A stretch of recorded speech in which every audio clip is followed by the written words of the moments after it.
My name is Bond. James Bond. Oh là là, non mais ce James Bond là, la classe à l'anglaise quoi. Je viens de me mater toute la saga. Si j'ai bien un conseil à vous donner, regardez en VO quoi. C'est tellement mieux. En plus, on pourra pas vous reprocher de procrastiner si vous matez le film. Parce que d'une certaine manière, vous révisez votre cours d'anglais. My name is North, Cyrus North. Et dans cette vidéo, on va voir comment ne plus faire d'erreurs in English. Balance la crème anglaise, bro.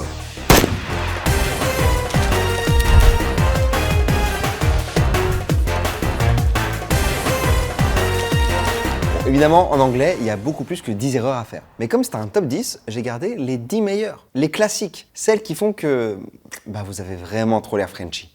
C'est parti. Les amis, we are on the same page. Ça, vous voyez, c'est une erreur. Ça ne veut pas dire qu'on est sur la même page, c'est-à-dire qu'on est sur la même longueur d'onde. On est d'accord sur le fait qu'on a déjà tous utilisé la technique du mot à mot. Je vais vous expliquer pourquoi il faut arrêter avec le mot à mot. Déjà, niveau street cred, vous serez au plus bas. Mais surtout, c'est une question de traduction.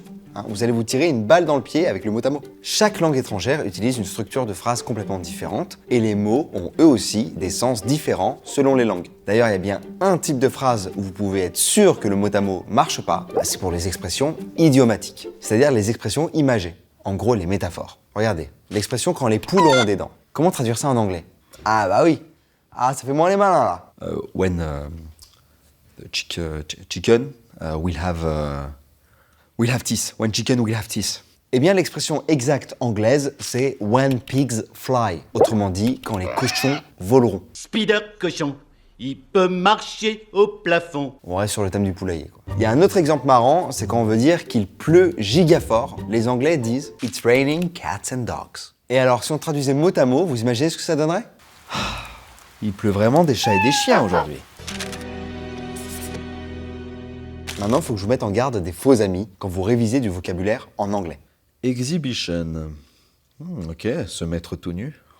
Bon, voilà, typiquement, ça, c'est un faux ami. Ça ressemble au français, mais ça n'a pas du tout le même sens. Ici, exhibition, ça veut dire exposition. Ah oui, d'accord. Il faut vraiment se méfier de ces mots proches du français. Sous leur air de mots qu'on connaît déjà, vous avez bien vu que ces faux amis vous mènent en bateau au niveau du sens. Regardez, j'ai même d'autres exemples. Demonstrate, on pourrait penser que ça veut dire démontrer. Eh ben pas du tout, ça veut dire manifester. Ou sinon c'est accommodation, c'est pas pour accommoder, c'est pour dire logement. On peut vraiment faire confiance à aucun mot. Et quand c'est pas une question de sens, ces faux amis peuvent aussi vous mener en bateau au niveau de l'orthographe. Comme il en existe pas mal, je vous donne 2-3 exemples et je vous en mets plus en barre d'infos. Littérature, c'est presque la même chose en anglais. Vous retirez les accents et il y a un T qui disparaît. Ça nous donne literature. Leçon, c'est marrant car c'est comme si vous écriviez en français mais sans aucun effort d'orthographe. Ciao la CDI, on laisse place au S et ça donne lesson. Pour exemple, vous changez juste le E en A et basta, on a example. Vous voyez, c'est ce genre de petits détails qui peuvent vous faire perdre des points.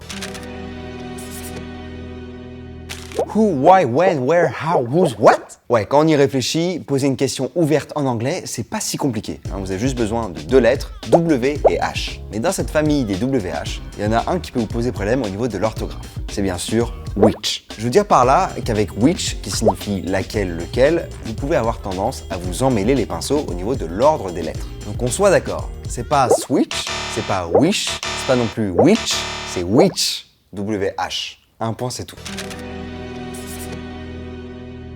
Pour certains adjectifs, comme intéressant ou surprise, on ne sait jamais sur quel pied danser. Est-ce que je mets ed à la fin? Ah non, c'est peut-être plutôt ing? Je sais pas. Eh bien, quand vous voulez insister sur la cause, vous allez utiliser le participe présent, et donc el famoso ing. Quand vous voulez insister sur le résultat, vous utilisez le participe passé, et donc ça va être ed, ed. Par exemple, on va dire I'm interested in sports, pour dire que je suis intéressé par le sport. Alors que si je disais I'm interesting in sports, ça voudrait dire pas grand chose, et surtout ça ferait genre que j'ai un max d'ego et que c'est moi qui suis intéressant pour le sport. Si vous voulez utiliser ing avec notre exemple, ça marche très bien. Si on disait he thinks sports is interesting, là on se concentre sur la cause de notre intérêt, c'est le sport. Il trouve que c'est le sport qui est intéressant, pas lui. Ouais, c'est vrai que je suis très intéressant. Smart is the new sexy, you know. Alors c'est moi. Non, pas ce ed là. On parle des verbes au prétérit qui se terminent par ed. Excusez-moi, c'est vrai qu'on s'est un petit peu enflammé avec Ed Sheeran, tout ça. Sauf que on parle bien des verbes en ed et non pas des verbes en aide. L'équipe d'Anti-Sèche présente ses excuses pour toute la séquence qui va suivre où Cyrus prononce aide les verbes en ED. Ce serait pas mal de savoir comment les prononcer, non? À l'oral, vous pouvez facilement perdre des points avec ça. Alors pour déterminer la bonne prononciation d'aide, il faut se concentrer sur le son final du verbe. Si le son final de votre verbe c'est peu, que, fe, se, th en mode month ou ch en mode teacher, chatting, eh bien vous prononcez aide en t, genre worked, stopped, watched. Si le son final de votre verbe c'est d ou t, là aide se prononce en id. Genre par exemple decided, started, wanted, needed, etc. Sinon, de manière générale, vous prononcez aide en d, genre lived, arrived, enjoyed. You ready? Let's do this.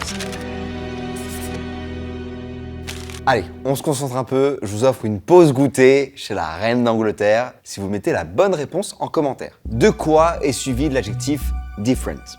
From, of, than, je sais pas frère. Et oui, c'est from! En vrai, than marche aussi aux États-Unis, mais c'est pas hyper joli. J'en profite pour vous rappeler que different est un adjectif, donc il est... Ah ça je sais, invariable. Voilà, donc pas de S à la fin. Comme vous le savez, on tient à vous. Alors on vous a fait un petit best-of des erreurs à vraiment éviter. Thank you.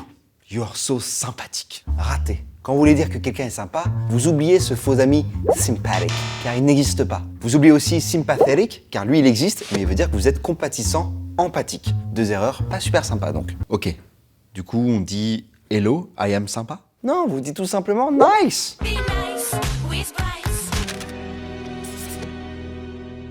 Quand vous dites other, suivi d'un nom comme par exemple other things, il s'agit d'un adjectif, donc il est invariable. Il est juste avant le nom et il est très bien comme il est. Mais quand vous parlez des autres, pour nommer un groupe et que vous dites the others, il y a un S, car là, c'est plus un adjectif, c'est un nom.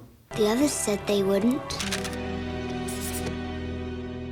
Niveau orthographe, parlons du terme across, qui veut dire à travers. Genre par exemple, si je dis hier, je traversais ma rue quand la voiture est apparue comme sortie de nulle part. Yesterday, I was walking across the street once. Les gars, il y a une faute dans le sous-titre. Il y a un C en trop là. Voilà, merci. C'est vrai, on a souvent envie de mettre deux C à across. Peut-être parce que dans le fond, on est tous des nostalgiques de C2C. Et si vous voulez une bonne astuce mnémotechnique pour retenir qu'il n'y a qu'un seul C à across, pensez au mot la croix, ou en anglais ça donne across. Et dites-vous que quand vous traversez la route, votre mouvement forme une croix avec la ligne de la route. D'où notre fameux walk across the street. D'ailleurs, anecdote, si vous allez aux États-Unis et que vous voyez une croix avec ing, ing, c'est crossing. Quitte à être dans la dynamique des mnémotechniques, je vous en offre un bonus. Vous voyez le mot people? Mais si, vous voyez ce mot un peu mal foutu là, on ne sait pas s'il faut placer le E avant le O ou l'inverse, et on ne sait pas trop non plus ce que ça veut dire. Eh bien, si vous avez un doute sur l'orthographe ou sa signification, j'ai une petite technique. Effacez le dessus du O. Ça vous donne peuple.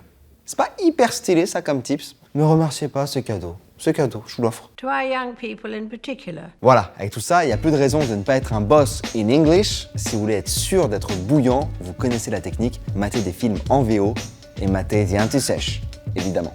Allez, force et courage pour vos révisions. Take it easy. Ciao. And subscribe. Smash the like button, ok?